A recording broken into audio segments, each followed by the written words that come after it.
About a week ago, I started working on my mailbox DIY. I turned our mailbox from this into this, and it turned out so good at that point. Unfortunately, though, during the process of building it, I ended up tripping and falling and injuring myself, and I had to take a full week off from all activities, so I wasn't able to finish. And I actually just finished up the mailbox yesterday, so I'm here to share with you the final reveal.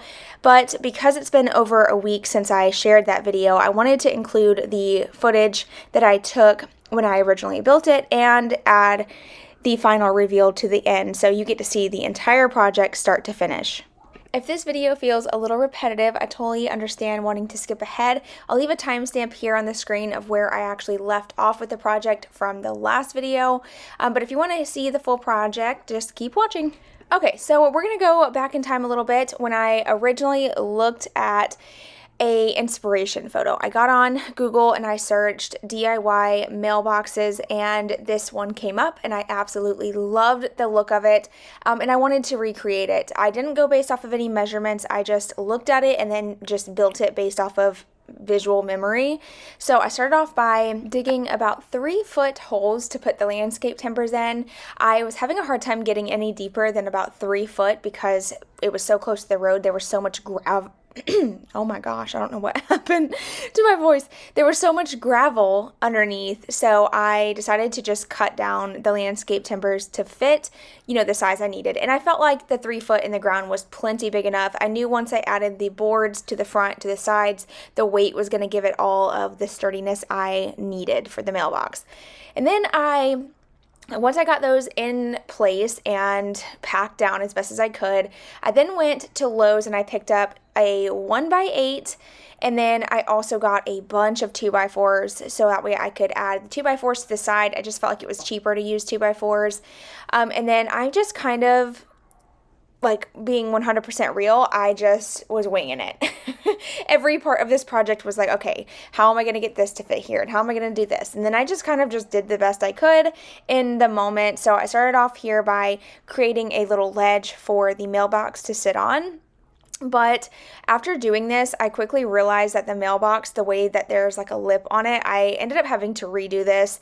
And for me personally, when it comes to projects, they're all about trial and error. You're never going to know until you get started with a project. You just got to get your tools out, get your saw out, and get started. Nothing's ever going to go as planned. I can promise you that. No matter how much you try, every project has its ups and downs. So go ahead and expect to have a few mismeasurements, a few miscuts. I always try to account for that and just, enjoy the process because it's all a learning curve. It really is. And with each project, you just get better and better. Okay, so I wanted to explain the reason I'm using a 1x8 here on the front of this landscape timber. So the landscape timber is 4 inches wide, and then the 1x8 allows 2 inches on either side, so that way I can add the 2x4 in between there. So I just, right here, you can see the video clip. This is how I planned on attaching the 2x4s. I put one on the inside and then put a screw on the outside of the 1x8 into the 2x4, and it just really made everything nice and solid. And then in my last video in the comments, I had a lot of people saying that the landscape timbers are not going to last. We've actually, believe it or not, those landscape timbers, we used those whenever we had our pool fence up. If y'all have been following for a while, we had a pool in our backyard and we had a fence going around our pool. And those are the landscape timbers that we had in the ground for like 3 years. And they never got rotten or anything.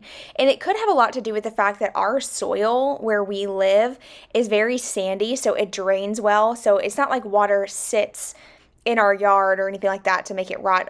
That's just pure speculation there, but as far as I know, landscape timbers, at least in my yard, they've held up really good, so I don't see us having any issue with the mailbox rotting away within any time soon.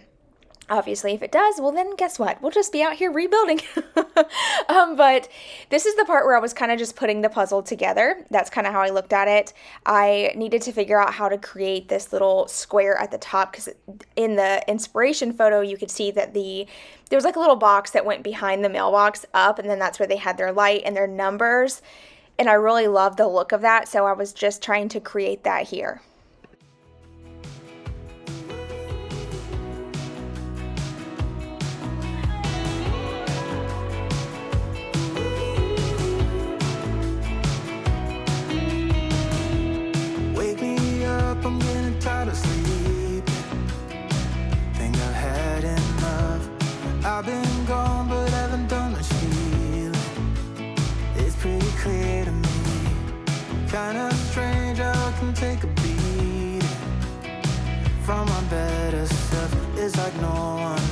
even really scratches the surface. 'Cause nobody gets me.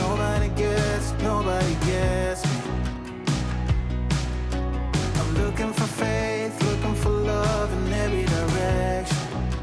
I'm looking for someone to show me the way when my map is torn up. Give me a light when my torch is blown out.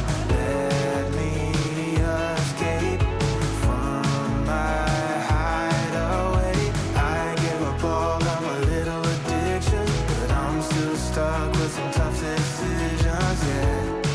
Now I'm up against the wall, and I'm looking for your attention.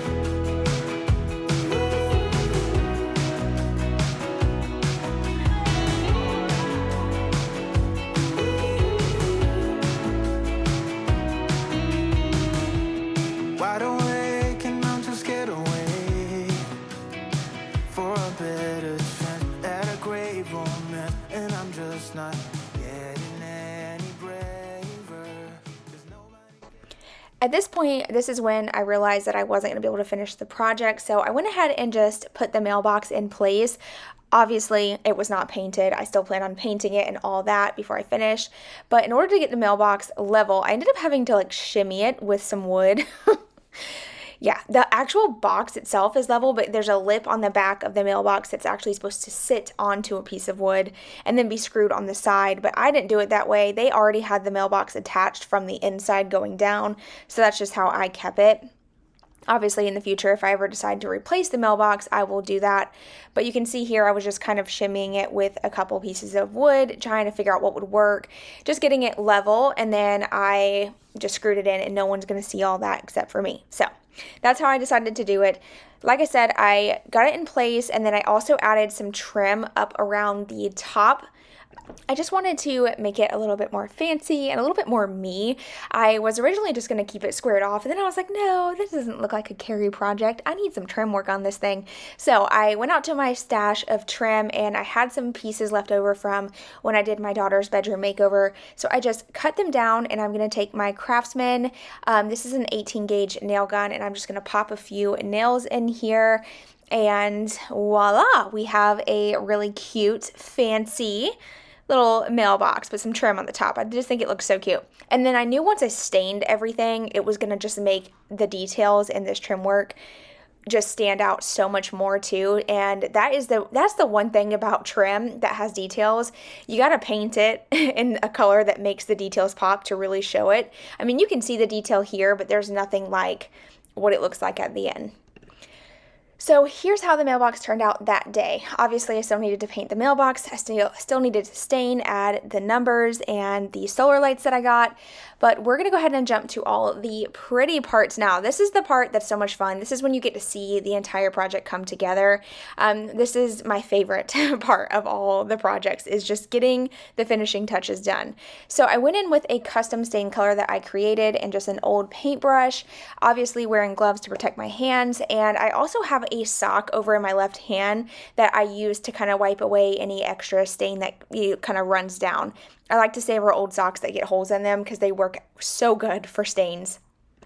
Alright, so I'm just going to take this paintbrush and paint on the stain. You can see I'm just kind of roughly painting it on, and then I go in with the sock to kind of buff it into all the areas.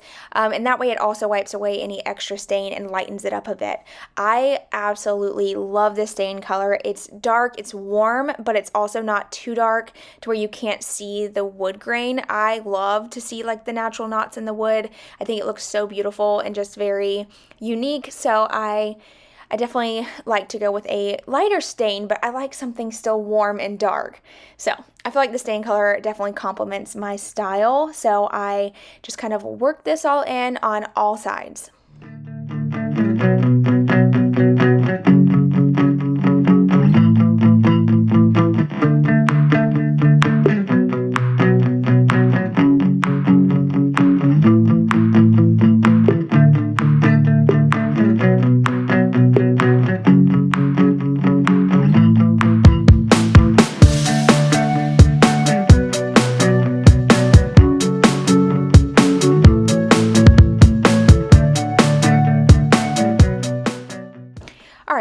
finishing up my staining job here, and then I'm going to move on to attaching the solar lights. Now, these are the solar lights I ended up getting. I found both of these at Walmart. They're the Mainstays brand. I don't recommend this particular one. It broke immediately. I'm actually going to have to return it. But I really do love the step lights that I use on the side. They're actually really bright and they look really pretty at night. So I am going to attach these to the sides, and then the post cap light you're going to see in the final reveal. However, I do return it. I'll probably exchange it and see if I can find one that works, but it really sucks that it broke already. The original plan to attach the light to the top of the post, because the post is a little too big for this particular post light, and I couldn't find one big enough that wasn't like over $100, so I felt like this one looked fine. I was just going to glue the base, and then you can just unscrew and screw on the light if you need to replace the battery or anything like that. But like I said, it didn't work, so I ended up returning it, but for visual purposes, I left it up there. And then I took the step lights that I was telling you about. These come as a pack of 2, and they're like about $5.88, I believe. And they come with the screws and everything you need to attach them. I obviously made sure they worked before I got started. And I decided to put one on each side and then have one on the front, the one on the back. I obviously am not going to attach my house numbers on camera because obviously for privacy and safety reasons, but I do end up adding numbers to the front, and I plan on adding them to the sides as well. After attaching all the solar lights, I was then going to go ahead and take the mailbox down so I could paint it. I didn't want to paint it while it was on the, post, and I wanted to wait till after the mail ran so that way I could take it down, let it dry fully before adding it back. But I made a mistake. This is a complete rookie mistake, but it's okay. I can fix it. It's not the end of the world. It just, sometimes projects, like I said earlier in the video, they just don't go as planned, and you just got to roll with it and, just do your best. But so I took the mailbox down, I took it in the carport, and I start painting it. Well, to my defense, okay, so when you watch me start painting this, it looks brown on camera, but in person, because it was so bright outside and I wasn't wearing my glasses, I could not tell that it was brown and not black. And when I picked up the can of spray paint, it looked black to me because the can was black. This is the moment where I realized, oh, I messed up. That's not black. This is brown. It was when I turned the mailbox on its side. But then at this point, it's already done. I've already painted it. So let's just do it and just see how it turned out. So I went ahead and spray painted the entire mailbox a dark brown. It's chocolate. It looks like a chocolate mailbox. It looks like a candy bar.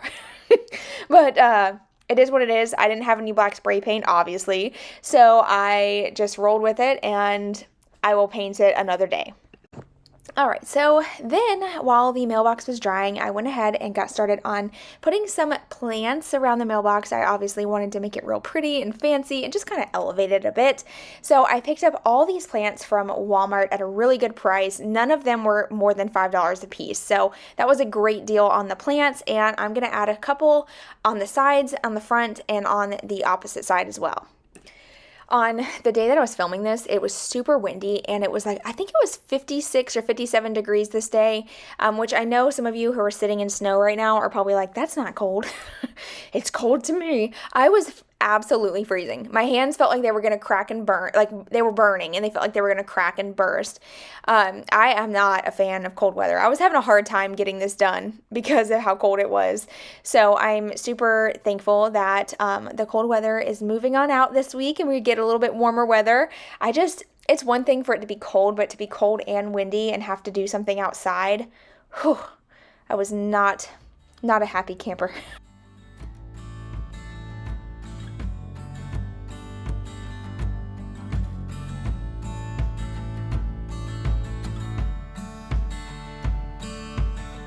Under the palm trees in the California sun,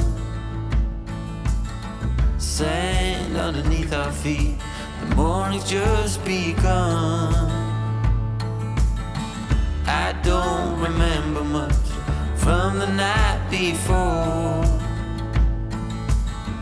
just from that human touch, and now I want more.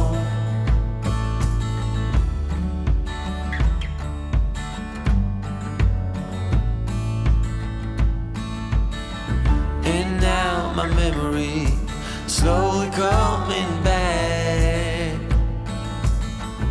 cracks a smile upon my face, and then it all turns black. Something about tonight, and how it's gonna be your last. And now my mind is a mess, my heart is pounding fast. Oh, I wish that you could stay. I don't care about the other one, I don't care about what you've done. Oh, I wish that you could stay. I don't know how it's gonna be, but it's gonna be you and me. From the look in your eyes, you need to get away, but I'll make you promise me that you'll come back someday. So let's make the most of it. I remember what you said. Up in the Ferris wheel, we're kissing in the shades. Oh, I wish that you could stay. I don't care about the other one, I don't care about what you've done. Oh, I wish that you could stay. I don't know how it's gonna be, but it's gonna be you and me. Okay, so I went ahead and reattached the mailbox back in place, and I'm just using the same method that they had previously. There's holes in the inside and they just screwed it into the wood. So I got that attached, and then my daughter and I were going to paint the flag red with some paint we had on hand. I didn't have red spray paint, so I thought this would work. It did not, however. It was too cold, the paint would not dry because it was acrylic, and I just decided to wipe it clean and just keep it brown. Alright, so it's time for the final reveal. Here's just a before of how the mailbox looked before I got started, and this is what it looks like now. As you can see, it is a night and day difference. I love how it turned out. I wish you guys could see it with the numbers on the side because it does look really good, like with the numbers and with the lights on at night. It looks so cool because the numbers are reflective, so the light kind of reflects the numbers. It looks really awesome. I am so happy with how it turned out. I would love to hear your thoughts down below in the comments. And I just wanted to say a huge, huge thank you to everyone for all the well wishes and prayers. While I have been down for the past couple weeks, actually it's just been a week, but it affected my channel for the past 2 weeks, and your support has just meant so much to me. It really does. You know, I actually just hit my 6 years here on YouTube, and every time I say that, it makes me want to cry. I've tried to do this voiceover twice. But 6 years is a long time. It's a long time of sharing. Sorry. It's a long time of sharing my life and sharing my projects, and I know a lot of you guys have really gotten to know me as a person, and I guess just during this time I was down and seeing all your comments and people just basically saying, hey, we're here for you. We're not here for your project, so if you need to lay in bed and just talk to us, just do that. I don't even have the words to even begin to describe how that makes me feel. I don't know what I did to deserve this community, but I'm so thankful. I really am. And I hope that throughout my videos, I can give back to you guys in some way, whether that's just being a friend here on the internet to comment to and to watch and hang out with, or motivate you guys, give you ideas. I hope that I give back to you guys in some way, because y'all have given me so much in my life, and I am just forever grateful for that. So thank you. I hope you have an amazing day, and I will see you guys in my next video. Bye, y'all. And you got me too. You can ride